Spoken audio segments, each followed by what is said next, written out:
Hi అండి. Welcome to simply bar channel.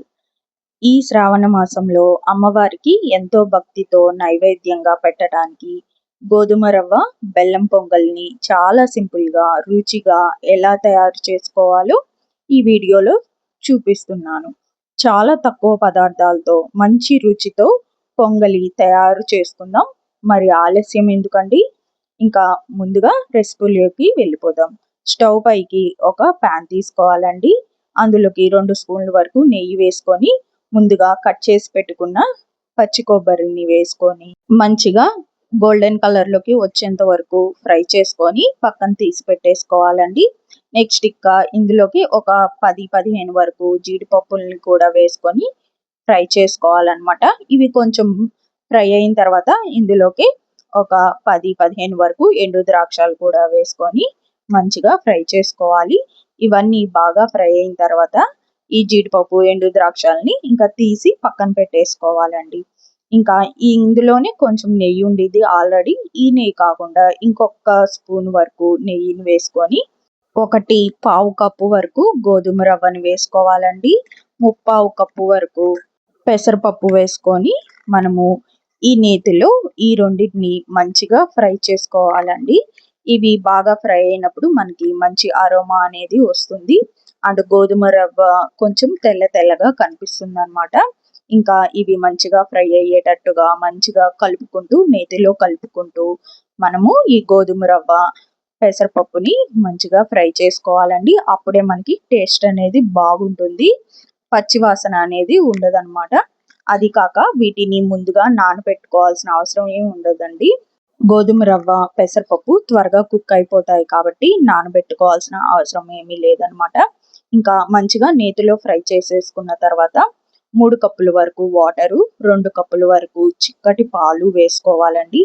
పాలు కూడా వేసేసుకున్న తర్వాత ఇంకా మనం మంచిగా పాలని గోధుమ రవ్వని మంచిగా 1 నిమిషం పాటు మంచిగా కలిపేసుకొని మూత పెట్టుకొని సిమ్లోనే కుక్ చేసుకుంటే చాలా మంచిగా పర్ఫెక్ట్గా కుక్ అయిపోతుందండి. మనకి గోధుమ రవ్వ పెసరపప్పు బాగా స్మూత్గా అయిపోతాయి అన్నమాట. జస్ట్ ఒక 10 మినిట్స్ వరకు సిమ్లో కుక్ చేసేసుకుంటే పర్ఫెక్ట్గా కుక్ అవుతుందండి. ఇంకా ఇట్లాగా కొంచెం దగ్గర పడిపోయిన తర్వాత 3/4 కప్పు వరకు బెల్లం వేసుకోవాలన్నమాట.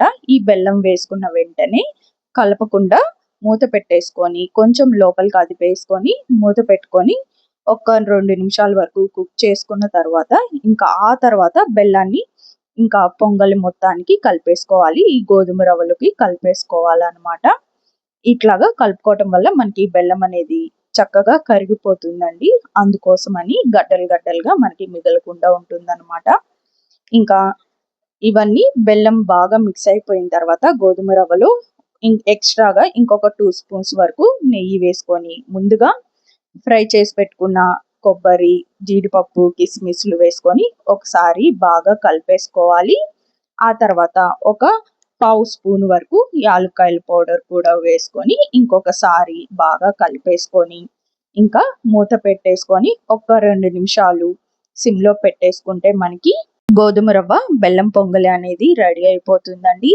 చాలా ఫాస్ట్గా అయిపోతుంది అన్నమాట ఈ గోధుమ రవ్వ బెల్లం పొంగలి అనేది. అండ్ మనం మంచిగా ఈ శ్రావణ మాసంలో అమ్మవారికి నైవేద్యం పెట్టుకుంటుంటాం కదా, ఇలాగా ఒక్కసారి ట్రై చేసి చూడండి. చాలా టేస్టీగా ఉంటుంది, హెల్తీగా కూడా ఉంటుందన్నమాట. మీకు ఈ రెసిపీ నచ్చినట్లయితే please like, share and subscribe to simply bar channel. ఇలాంటి మంచి రెసిపీస్ సింప్లీ బారు ఛానల్లో ఉన్నాయండి. ఒక్కసారి సింప్లీ బారు ఛానల్కి వెళ్ళి మిగిలిన రెసిపీస్ కూడా వాచ్ చేయండి. అండ్ మీ వాల్యుబుల్ కమెంట్ని కమెంట్ బాక్స్లో పెట్టండి. Thanks for watching.